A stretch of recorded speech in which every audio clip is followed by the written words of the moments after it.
একদিন এক সুন্দরী গ্রামের পাশ দিয়ে বয়ে যাওয়া নদীর তীরে এক বানর বাস করত।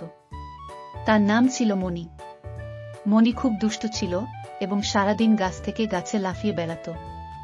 মণির এক বন্ধু ছিল, তার নাম ছিল রাজু। রাজু ছিল একটি ময়না পাখি।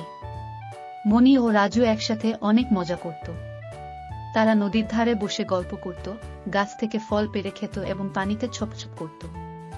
একদিন মণি খুব খুশি হয়ে রাজুকে বলল, রাজু, আজ আমরা বড় একটা অভিযানে যাব। আমরা নতুন এক বন আবিষ্কার করব। রাজু এই কথা শুনে খুব উৎসাহিত হল এবং রাজি হয়ে গেল। তারা দুজন একসাথে নতুন বন খুঁজতে বের হল। অনেক দূর হেঁটে তারা এক নতুন বনে পৌঁছাল। সেখানে অনেক বড় বড় গাছ, রঙিন ফুল এবং মজার প্রাণী ছিল। মণি আর রাজু বনে ঢুকে অনেক মজা করতে লাগল। তারা নতুন বন্ধু বানালো এবং সারাদিন খেলল। হঠাৎ সন্ধ্যা হয়ে গেল।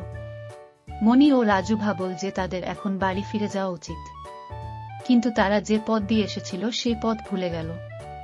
তারা খুব চিন্তিত হয়ে পড়ল। তখনই মণির এক বুদ্ধি এলো। সে রাজুকে বলল, রাজু, তুমি উড়ে গিয়ে আমাদের পথ খুঁজে বের করো। আমি এখানে অপেক্ষা করছি। রাজু উড়ে গেল এবং কিছুক্ষণ পর পথ খুঁজে বের করল।